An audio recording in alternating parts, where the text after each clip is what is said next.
tantangan ini di dunia ini nggak semakin mudah. Ya, satu, terus belajar, kejar excellence. Jadi ya, terus belajar dan kejarlah excellence.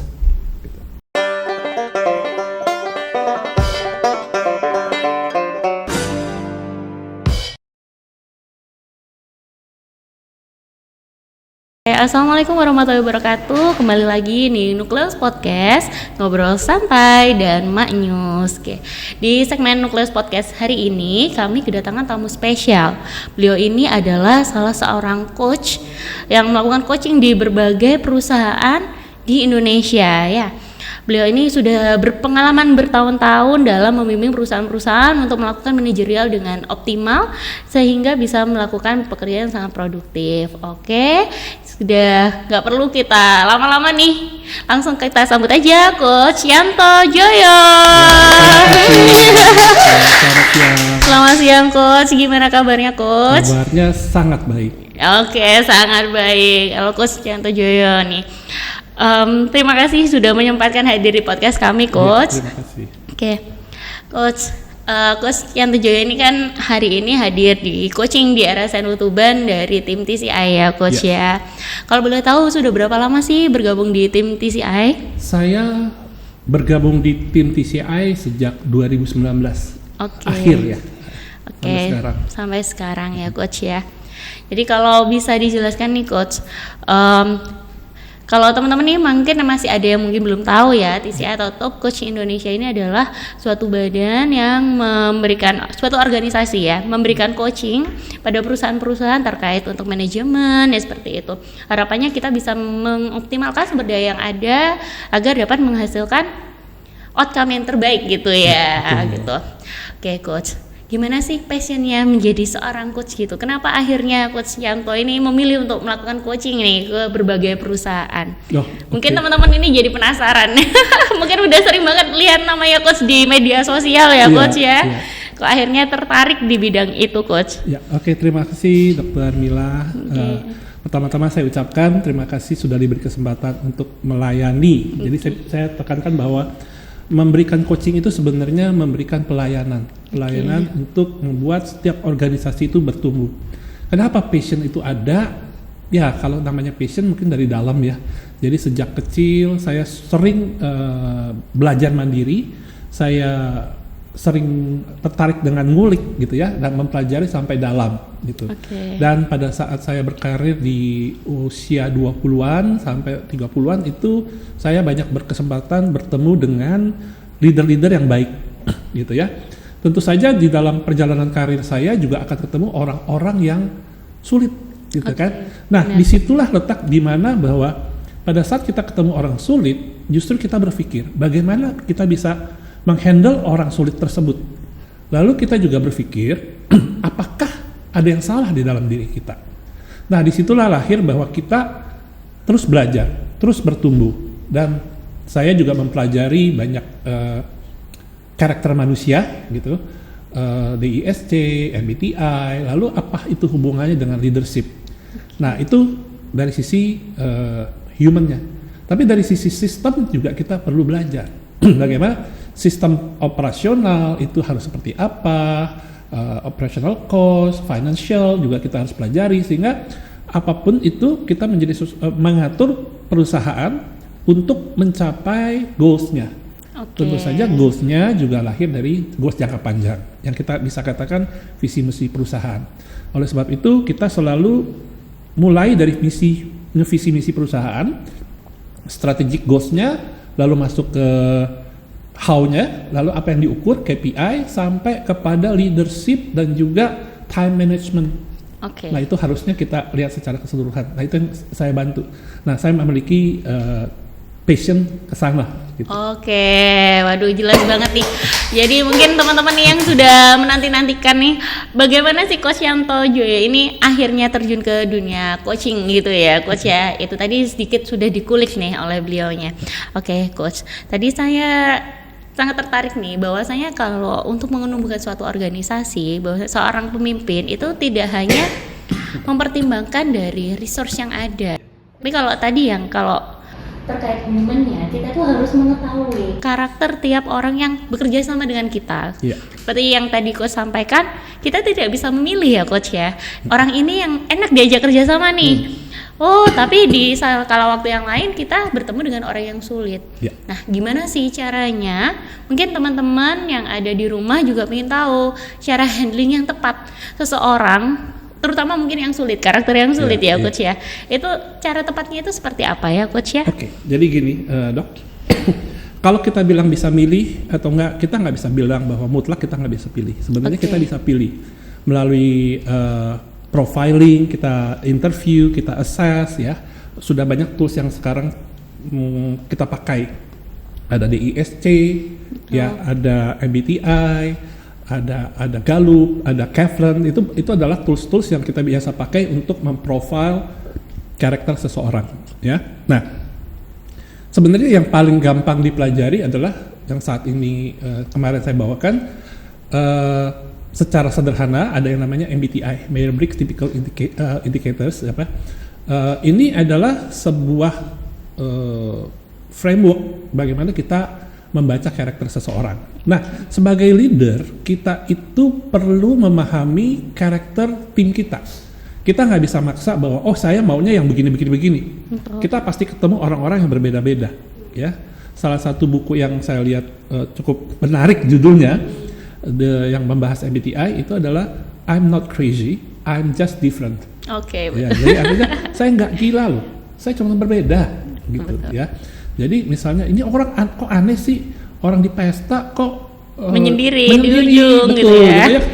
Orang akan menilai bahwa ini aneh orang, tapi sebenarnya kalau kita paham bahwa dia memang introvert, maka kita bisa menerima dia gitu. Itulah letaknya bagaimana kita juga bisa mengenali orang lain, dan bahkan yang terlebih dahulu adalah kita mengenali diri kita sendiri. Apa kesalahan saya? Apa yang membuat orang tersebut tidak nyaman? Gitu ya.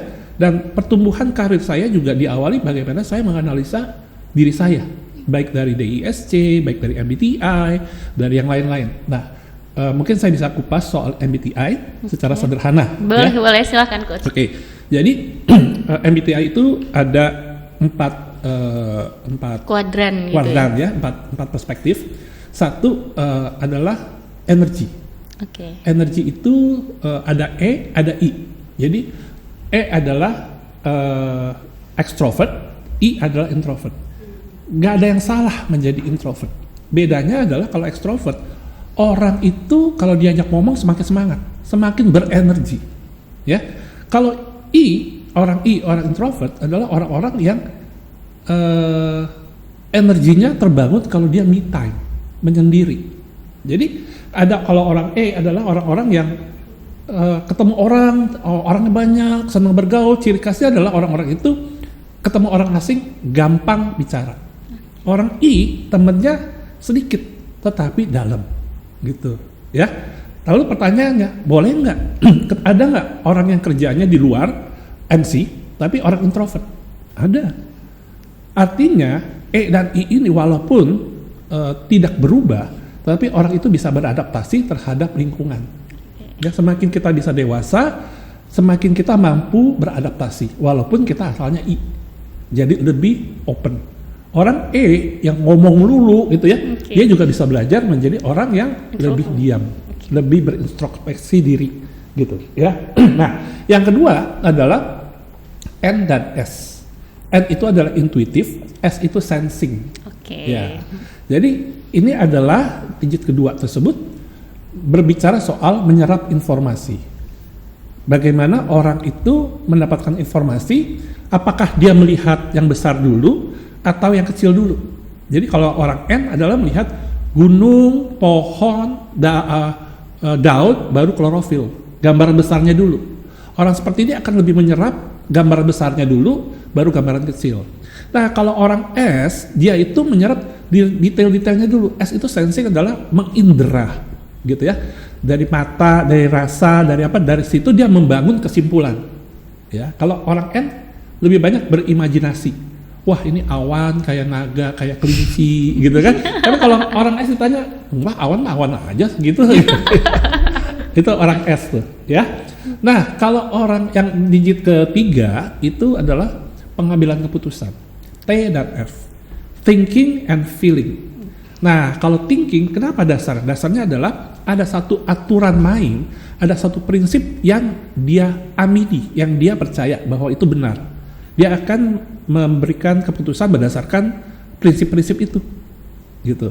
Kalau orang F mengambil keputusan atas dasar kenyamanan, enak nggak sih, ya?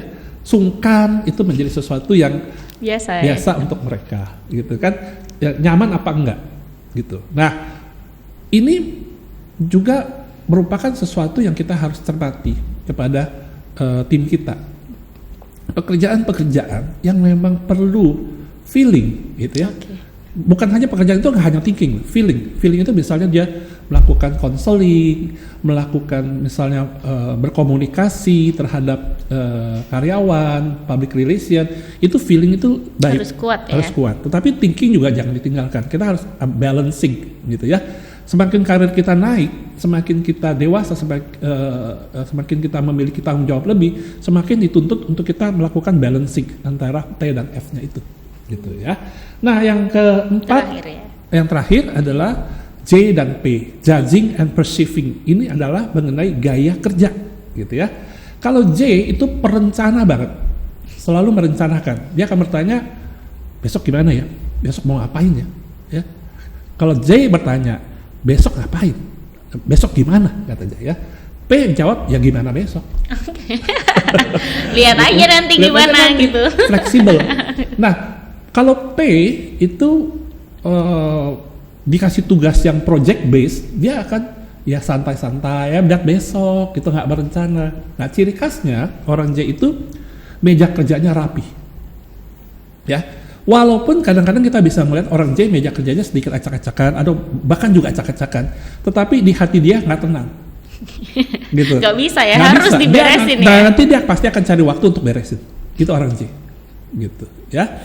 Tapi kalau orang P itu fleksibel, ya. Salesman nggak boleh terlalu J, karena dia akan berhadapan dengan customer-customer yang menuntut dia untuk fleksibel. Sehingga kalau dia kaku terhadap customer sebel. Gak bisa ini, Nggak bisa, gitu ya. Nah, terus terang saya itu ENTJ. ENTJ itu sebenarnya untuk anak buah tuh nyebelin. Oh gitu ya coach ya. Leader. Memang itu kalau itu born leader, ya. Jadi, nah di situ saya belajar bagaimana saya mengintrospeksi diri dari tim saya untuk, ternyata dia nggak nyaman saya digituin ya. Nah, saya belajar untuk beradaptasi supaya dia bisa menerima saya dan mau bekerja sama dan bertumbuh. Misalnya, saya sehebat apapun, sepintar apapun, saya nunjukin bagaimana cara kerjanya, tetapi pada saat kita tidak diterima oleh tim yang dibawa, maka performance tim juga nggak akan bagus. Oleh sebab itu, adaptasi harus terjadi untuk mencapai tujuan. Nah, untuk beradaptasi dengan baik, tentunya kita memerlukan perangkat-perangkat dalam menganalisa.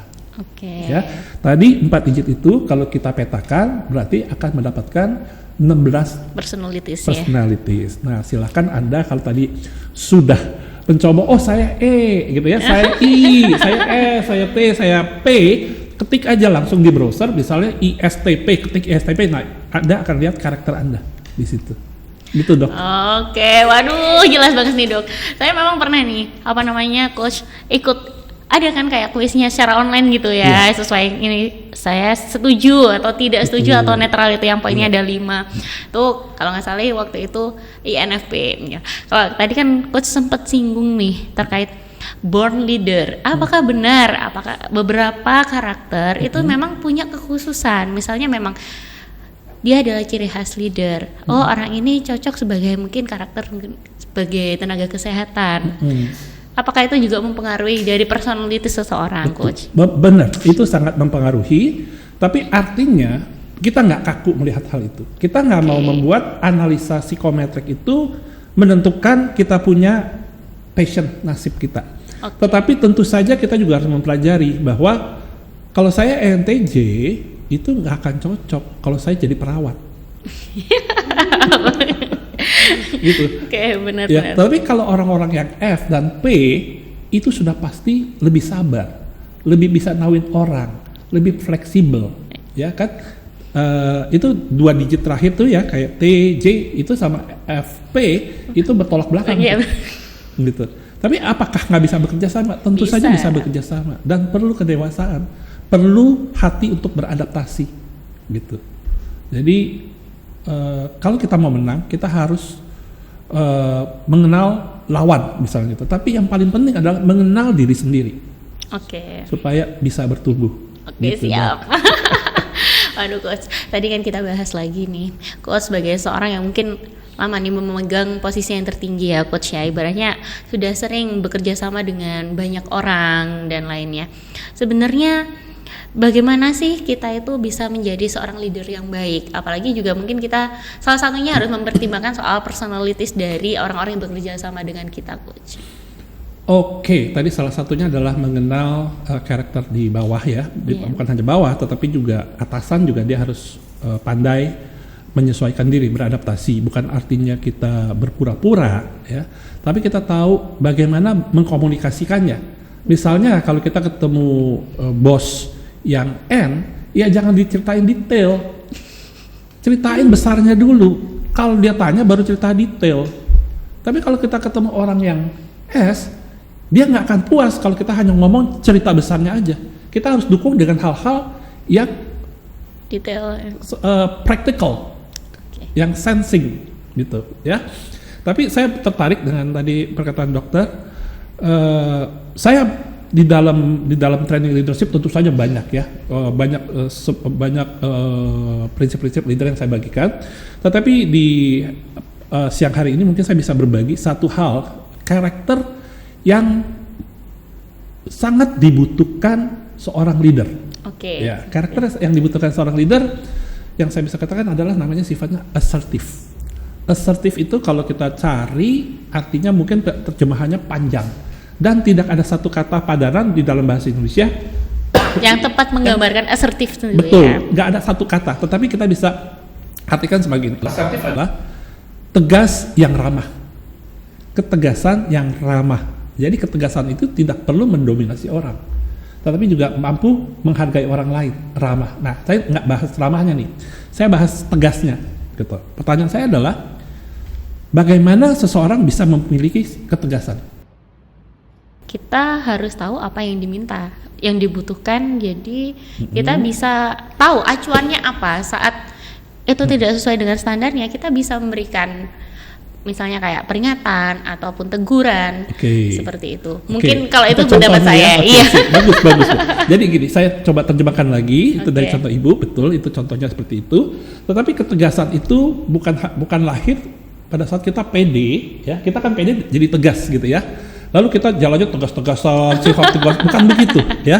Ada orang yang sifatnya kayaknya diam-diam aja, tapi orang itu tegas. Tegas itu adalah tidak memiliki keraguan di dalam mengambil keputusan, seperti tadi Ibu katakan, itu benar. Tetapi bagaimana orang itu bisa pede, bisa tegas, karena dia menguasai dan mengetahui kondisi yang terjadi, ya.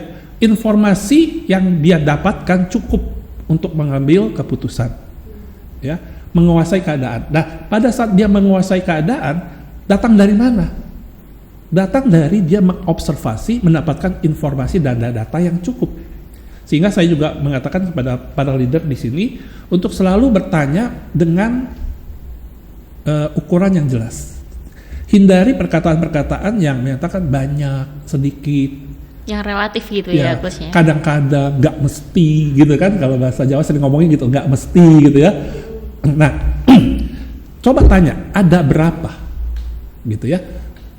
Kalau dibilang banyak, banyaknya berapa? Karena relatif. Banyak sedikit itu relatif. Ya.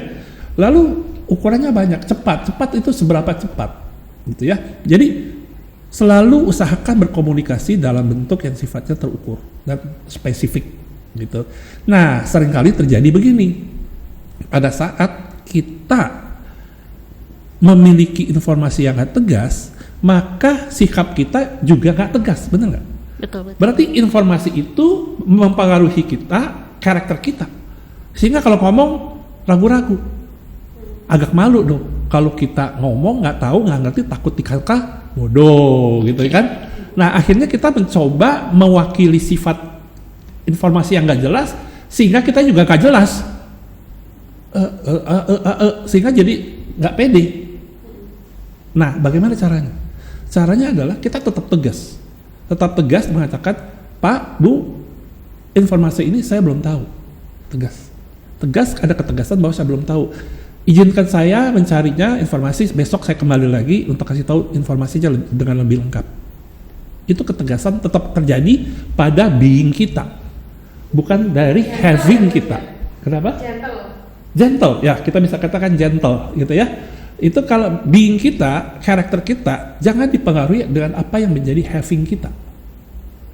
Nah ini berkaitan dengan filosofi, kalau saya pakai jas mahal, pakai baju mahal, maka percaya diri kita lebih tinggi. Nggak juga artinya, ya. Artinya being kita dipengaruhi apa yang dari yang kita miliki. Gitu. Jangan dipengaruhi itu. Nah, itu bicara soal filosofi having being ya. Iya, tapi ini sangat berpengaruh terhadap informasi yang kita katakan sebagai pemimpin. Nah, tadi katakan gentle, katakan apa adanya, ya saya tegas, saya hari ini belum dapat, sorry ya, besok saya akan cari. Nah, pemimpin itu harus seperti itu. Gitu, kira-kira itu asertif. Nah nanti pada saat kita ngomong ramahnya ya, asertif itu tegas dan ramah, disitulah letak bagaimana tim kita menjadi nyaman tanpa kehilangan arah karena pemimpinnya tahu apa yang harus dilakukan. Gitu kira-kira Dok. Oke, lu jelas banget nih Coach. Tadi udah dijelaskan panjang lebar. Sebenarnya saya tiba-tiba terpikir, sebenarnya bagaimana sih titik balik seorang Coach Yanto nih akhirnya memilih untuk mendalami soal karakter? Mungkin selama ini kan sudah banyak nih pengalaman Coach. Sepertinya sekarang waktunya saya untuk mendalami. Saya harus beradaptasi dengan karakter orang di sekitar kita. Terus harus berbuat begini. Apakah ada suatu momen yang menyebabkan Coach Yanto akhirnya berpikir demikian? Terus terang kalau ditanya titik balik, nggak ada titik balik sebenarnya. Cuman memang arahnya ke sana. Oke. Gitu. Saya orangnya senang mikir, mau tidur aja mikir. Baru pulas. Serius. Jadi saya belajar misalnya piano, saksofon, drum music gitu ya. Itu otodidak dan itu dari mikir. Oh caranya begini, oh caranya gitu. Lalu membandingkan, belajar. Dan itu passion saya adalah passion untuk terus belajar. Gitu. Sampai sekarang pun saya masih berasa nggak cukup, saya masih terus belajar kok, gitu. Kalau yang baru-baru ini, Coach yang sedang diminati apa ini Coach? Yang sedang didalami? Aduh banyak ya. Oh banyak ya? Banyak, Coach, ya? karena agenda saya nih kalau saya nanti pulang ke hotel, gitu ya ada waktu santai ada, tapi ada waktu-waktu di mana saya itu nonton video edukasi, ya baca buku. Dan itu jadi kebiasaan sebenarnya tiap pagi gitu. Dan bahkan ada saya ketemu aplikasi yang sifatnya dia merangkum buku. Jadi buku-buku yang bagus itu yang misalnya 150 lembar, 150 halaman itu bisa saya dapatkan hanya dalam 15 menit. Wow, lumayan banget ya Coach ya. Maksudnya kan kadang kita harus meluangkan waktu yang lebih banyak ya untuk menghabiskan satu buku. Kalau misalnya udah ada ibaratnya kayak ringkasannya, itu akan lebih cepat nih kita bisa mendapatkan lebih banyak. Dan kita nggak sia-siakan waktu kalau buku itu memang ya nggak terlalu menarik nih gitu. Jadi 15 menit itu dalam bentuk audiobook tapi dia juga ada teksnya gitu. Jadi kita tinggal pilih buku-buku yang bagus-bagus. Oke, ini Atomic Habits itu ada gitu kan. 5 AM Clubs itu juga ada. Nah, itu kita cepet baca, kita dapat informasinya cepet gitu. Oke, Coach. Kalau tadi kita sudah banyak singgung nih terkait kegiatan Coach, sebagai coaching segala macam. Setelah ini agendanya mau kemana lagi Coach setelah dari RSNU Tuban? Ke Surabaya. Ke Surabaya? Surabaya. Ada dalam minggu ini masih ada? Lusa. Wow, memang Coach ini banyak banget ya, makanya jadwalnya padat ya Coach ya. Padat. Alhamdulillah. Kalau paling berkesan nih Coach, mungkin ada kota yang mungkin paling jauh yang pernah dikunjungi Coach untuk melakukan coaching ataupun pengalaman yang menarik nih selama melakukan coaching Coach. Mungkin bisa dibagikan ke teman-teman. Kalau pengalaman coaching yang paling menarik ya saat ini yang paling jauh ya di Bali. Oh, paling jauh di Bali Bali ya? Di Bali itu dan industrinya cukup unik. Jarang sekali perusahaan itu memiliki winery, jadi kebun anggur. Oh, kebun anggur, dan dia melakukan ekspor import gitu ya, dan cukup berkembang gitu. Di Semarang pun banyak perusahaan-perusahaan yang menarik. Jadi saya juga bukan melihat kotanya, tetapi saya melihat kasus-kasusnya. Kasus-kasusnya tuh menarik gitu. Ada yang kasusnya lebih banyak di KPI, satu yang lain mungkin harus dibenahin di marketing, satu ke HR-nya atau kepada strategiknya. Itu banyak macamnya. Jadi kalau saya mengenali diri saya itu kalau DISC-nya tuh S-nya rendah. Oh, gitu D-nya ya, tinggi, S-nya rendah. Nah, kalau S-nya rendah artinya bosenan. Gitu. Nah, dengan cara saya jadi coach, maka saya ketemu banyak variasi bisnis yang saya bisa tangani. Nah, itu passion saya berkembang. Jadi memang cocok. Gitu. Apalagi kalau harus pergi-pergi kan suasananya selalu beda-beda ya coach ya. Oh, iya, jadi kerja itu kayak liburan. Sekali ini di kota ini, nanti besoknya pindah lagi kotanya gitu ya coach ya. Betul. Jarang-jarang ya pekerjaan seperti itu ya coach ya. LOA ya. LOA itu maksudnya law of attraction ya. Iya, benar, jadi memang kayaknya memang saya nikmati gitu. Kadang-kadang kan saya juga pagi-pagi ini di hotel harus online gitu ya, pakai Zoom, lalu visit. Nah, kayak gitu, Dok. Oke, terima kasih banyak nih coach. Coach, ini dari tadi kita ini sebenarnya punya produk coach. Mungkin ini ada produk minuman, mungkin minuman tradisional. Mungkin kalau coach pernah nyobain jamu nggak coach? Sering. Oh sering. Jadi sering. ini kami sudah tersertifikasi halal coach dari bagian gizi kami itu. Insya Allah sudah terjamin bahannya alami tanpa pengawet dan kebersihannya sudah terjamin. Siap. Boleh kalau mau dicicipin kalau awas dari tadi. Saya tadi mau coba nggak berani. Oh iya, nggak apa-apa coach, silakan. Iya.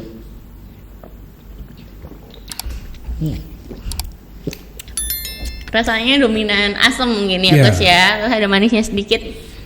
Kunir asam. Kunir asam, jadi kunir itu kunyit maksudnya coach. Kunyit ya. Kunyit dan asam Jawa kayak gitu, makanya rasanya kayak ada asam-asamnya terus ada manisnya, biasanya campur sama gula Jawa juga coach. Enak. Ya ini, iya alhamdulillah. Ini coach, kalau boleh dibagi nih pengalaman coach selama coaching di RSNU gimana sih coach? Mungkin teman-teman pada penasaran nih, versi coach itu gimana dari perspektifnya coach? Perspektifnya saya biasa gini, kalau saya lihat dari online gitu ya, saya tuh rada-rada aduh ini kok orangnya males-males gitu, kayaknya ya. Tapi setelah diperhatikan ternyata enggak loh. Mereka itu melakukan pekerjaannya dengan baik, dan saya juga harus memahami tim teman-teman yang di sini yang di RSN itu pasti memiliki tugas yang juga padat gitu ya. Nah PR-nya itu saya harus sesuaikan dengan kepadatan dari tim yang ada di sini gitu. Nah saya bilang ya sangat berguna bagi saya melakukan visit di sini, karena kalau saya yang lihat hanya dari online Zoom gitu ya, kadang-kadang kayaknya kok nggak konsen ya gitu kan. Walaupun saya berusaha tetap menarik perhatian supaya tetap live, tetap orangnya itu fokus. Tapi memang beda. Pada saat kita visit, kita ketemu muka, lebih akrab gitu ya, lebih tahu karakternya dan tahu maksud saya, oh begini loh gitu ya. Tunjukkan filenya, tunjukkan Excelnya, tabelnya, pengertiannya, pemahamannya, sehingga saya pikir kesan saya untuk RSNU ini hebat, orangnya begitu banyak tapi serius. Oke. Terima kasih banyak nih coach ini. Ya kami anggap saja itu suatu pujian ya, sebagai apresiasi ya coach. Terima kasih coach. Kalau dari coach sendiri, ada nggak sih harapan-harapan kedepannya untuk RSNU agar mungkin menjadi organisasi ataupun suatu perusahaan yang lebih berkembang lebih baik lagi coach ke depannya? Oke. Ada satu tadi saya katakan kita harus adaptif ya. Satu adaptif, yang kedua adalah jangan membatasi diri terhadap kita cuma di sini aja deh. Kita harus buka, dan buka itu bukan berarti comparing dengan yang sedang-sedang saja. Compare lah dengan skala dunia. Kita nggak perlu takut. Indonesia itu hebat, ya. RSN itu ada di Indonesia dan semua perusahaan yang ada di Indonesia, compare lah, bukan dengan yang sedang-sedang saja, compare dengan yang sangat hebat. Lalu kita ukur, ya kita compare tetap, tetapi pada saat kita action kita harus wise. Kita juga nggak apa namanya ya, terlalu pede gitu. Nah kita rencanakan dengan baik, ya. Jadi ada satu kata, apa sih lawan kata excellent? Boleh dikatakan? Apa lawan katanya excellent? Sepertinya ada ya coach ya, bahasa terbaliknya. Bahasa terbaliknya apa lawan katanya excellent?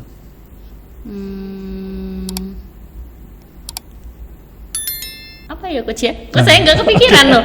Oke, biasanya orang kalau saya tanya, mereka bilangnya jelek, gitu. Excellent lawannya jelek atau worst gitu ya.